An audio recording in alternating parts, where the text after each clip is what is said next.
Calaroga Shark Media.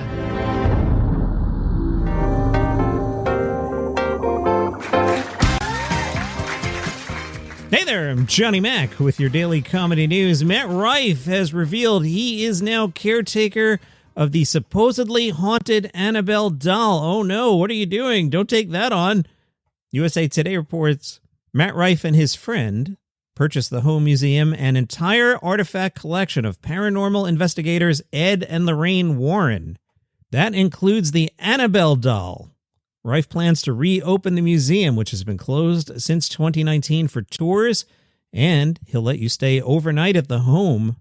Rife went on TikTok, as one does, to announce he has officially purchased the home and museum, including their entire haunted collection. In the TikTok, Matt Rife said, "This might be the most important and prominent piece of paranormal history in the world. Ed and Lorraine Warren, or who took demonology and ghost hunting and made it mainstream. I know a lot of you guys don't know what any of this means whatsoever, but if you follow ghost stuff, this is as big as it gets." The museum will be open for tours so you yourself can experience and learn all the haunted history surrounding this amazing place. This is the most random hobby ever, but so cool, man. I should probably collect stamps or something, might be a little safer. Now, the Annabelle doll is a real antique Raggedy Ann doll, supposedly possessed by an inhuman spirit. The New England Society for Psychic Research, founded by the Warrens, previously described it as demonically possessed. The doll has been at the museum since the 70s. It has gotten a higher profile thanks to the Conjuring films. Now listen to this. In May, Annabelle hit the road for a tour, the Devils on the Run tour, with Dan Rivera, who is a senior lead investigator for NESPR, the New England Society for whatever I said before. Months into the tour, Rivera died at a hotel. However, the coroner says the doll was not with him when he died. So I don't know why we're bringing this up at all. Anyway, Matt Rife, very excited. I'm starting to think maybe Andrew Schulz isn't the sharpest tool in the shed. Schulz went on Instagram on Sunday and reposted that day's Washington Post article about Donald Trump backing down on a promise to require health insurers provide coverage for IVF services. Schulz added the caption, "You don't break your word breaks you." In a follow-up post, he slammed Trump, saying, "Donald Trump flip-flopped once again on a campaign promise." Hey, Andrew, I don't know if you study history much. Donald Trump was actually president of the United States from 2017 through 2021. During that time, he built a wall and Mexico paid for it. You should look it up. Donald Trump was a guest on Andrew Schultz's podcast Flagrant last year. Podcaster Charlamagne the God thinks Jon Stewart would make a good presidential candidate. Charlamagne was on Lara Trump's show and said, "We've seen John get legislation and stuff, passed before, like we know where his heart is. He'd be somebody I'd really like to see get in the race and disrupt things in 2028. George Lopez in the news. George there's a few comedians that I talk about, and it's never like, comedian X was in a good mood and had fun and got along with everybody. Lopez seems to be one of those guys that anytime he comes up in the news, he's fighting with somebody. He's mad at the Los Angeles Dodgers. Lopez is claiming that the Dodgers have blocked Lopez on social media for Lopez's anti-ICE comments. On June 20th, the Dodgers stated that ICE agents requested parking lot access but were denied. An ICE spokesperson clarified no agents were at Dodger Stadium and that the officers there were California Border Patrol. Lopez says of being blocked, "It's hurtful.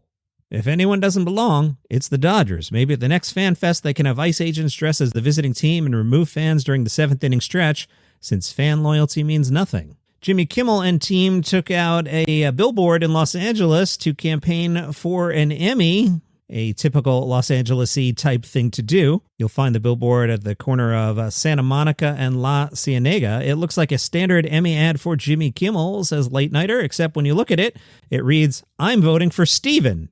Nice moment of solidarity there by Jimmy Kimmel. An interesting booking on Jimmy Fallon's Tonight Show tonight. It's Greg Gutfeld. Gutfeld told Fox News' The Five, "I'm doing Jimmy Fallon, and I'm psyched about it. Fallon comes across as a great guy, and me going on his show shows he's not worried about upsetting his peers." He got a lot of stick for humanizing Trump when he tousled his hair, but it didn't come from anybody but the people on the left who wanted to teach all entertainers a lesson that if you dare show that Trump is a human, then you're toast. So it's kind of nice he's taking this risk. Gutfeld is not the lead guest tonight. That slot goes to the Jonas Brothers. Dusty Slay said, I've always been on the cleaner side, but I had jokes here and there along the way that I wouldn't do now. I did a couple of shows where people asked me to be completely clean, and then when I would go through my set, I'd be like, oh, I'm losing some of my best jokes. He said the final straw is he got a bad review. I was the cleanest person on the lineup, yet I got the worst write-up because of this one joke. So I said, you know what? I'll just be completely clean, but I still want to talk about the things I want to talk about. I'll just find a new creative way to say that.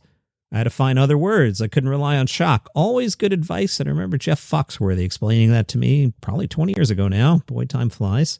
Yeah, it probably is 20 years. Wow, it feels like yesterday. Getting old, folks. Dusty talked about finding the balance between being a road comic and being around for the family. I don't like to be gone for longer than a week because I want to be home with my kids, but that's what comedy is to me. Now, if you live in New York or LA or maybe even Chicago, you can get locked into a circuit where you're still going to get to do a lot of comedy every night. But if you're not living in those cities, touring's what you have to do. It's the most fun thing to me. He was surprised at the reception he got when he first left the Southeast. I remember the first time I went to Phoenix. I drove from Nashville to Phoenix. And I thought, man, this is too far out. They're going to be like, go back to the South. It was one of my most fun weekends. I just remember being so excited about how well it went. I thought his new special is one of the best of the year. Picking away at that fantastic interview Vulture did with Bill Burr, they were curious when Burr talks about politics in his act, what does he want to do? Burr said, if I do it, I trash it both because that's my job. I can't fix the political system, but when I do stand up, if I start trashing like Trump, I hear the left in the crowd go, yeah, and I'd be like, you voted for a guy that's staring off into space. Your guy literally should be in a home. He had some additional words that started with F that I'm omitting. What are you patting yourself on the back for? Your party's not letting you choose your candidate since Obama's second term. You're liberal? That's insane. More Fs were skipped there. I'm not flying either one of their flags. It's the people who pay them that's the problem. They're always distracting with other stuff. CNN and Fox News are a disease. Another F skipped. But now I've moved on from that to the puppeteer. So my new perspective is there's nothing wrong with being a billionaire, but if somebody's working 40 hours a week, 160 hours a month, and they can't make their rent, then you're not paying them enough money. Maybe you should just be worth $900 million. How does a CEO take an 8-figure bonus and none of your employees have dental insurance? They can't even go out and get a filling. Burr hosted SNL the week after the election. It's an honor to be asked to do that. I made fun of Kamala, and I made fun of Trump, and then I did a couple silly jokes. I kept it light. I don't put that level of importance on my act. What I'm finding is people keep trying to categorize what you're doing, like that idiot Ben Shapiro. He's woke now. That guy. He was trying to bring me in his fold. At one point, they like me, and all of a sudden, I'm like an a-hole. I'm supposed to look at that guy like he's an adult? Plenty more. Check out the Good One podcast. Fantastic. I'll continue to pick away at that one. Tomorrow on this program, it is the debut of Comedy Stock Market.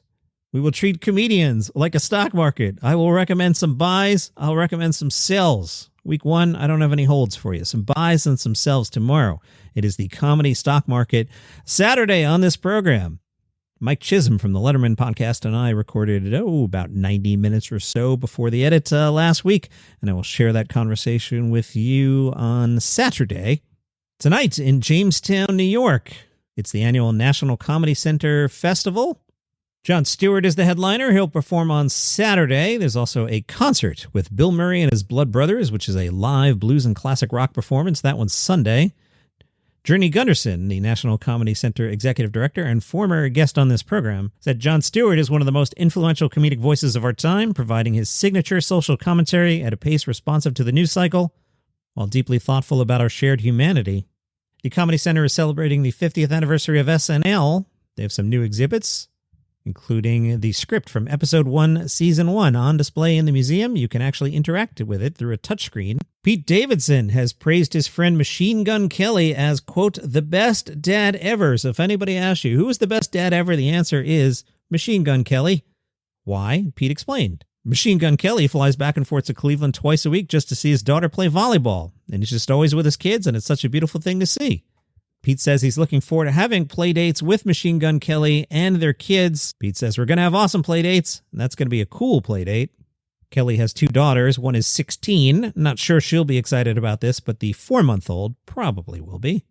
Christella Alonzo is at the Ice House Comedy Club in Pasadena tonight. Every ticket sold will go directly to defending immigrant families facing deportation. Christella said, I'm a first-generation American born to an undocumented mother that taught me to love this country. I believe it's my duty to give back and fight so that everybody can get the same thing my family got, a chance. Maybe George Lopez could come by. 44, the musical, is a satirical comedy about the rise and presidency of Barack Obama as well as the eccentric political characters he met along the way. It's coming to New York off-Broadway this fall, Thursday, November 6th. Written, composed, directed, and lead produced by Eli Bauman. He's the son of John Bowser Bauman from Sha Na Na. Remember that guy? 44 promises to tell you the story of Obama you won't read about in history books because history books are now banned in most states. Because also 44 is the story of Obama as Joe Biden kind of sort of remembers it. Love it. That's hilarious. Deadline spoke to some of JFL's new faces from Montreal. Xavier Phillips said, I grew up in Tennessee and wasn't really surrounded by many people wanting to pursue comedy, so I was kind of having to find what was online and see what other people who I was idolizing were doing, and that's kind of the time I discovered JFL. New Faces was always one of the things I put on my list of goals for the year. I'm incredibly excited to have been selected. Congratulations. In Chicago, the Windy City Comedy Festival kicks off. I.O. Theater will be hosting multiple showcases of the festival. There's a show tonight at 10:30. There's also a show on Saturday at 11 a.m. Now, Saturday at 3 p.m., it is the A-List Laughs, stacked with nothing but A-listers.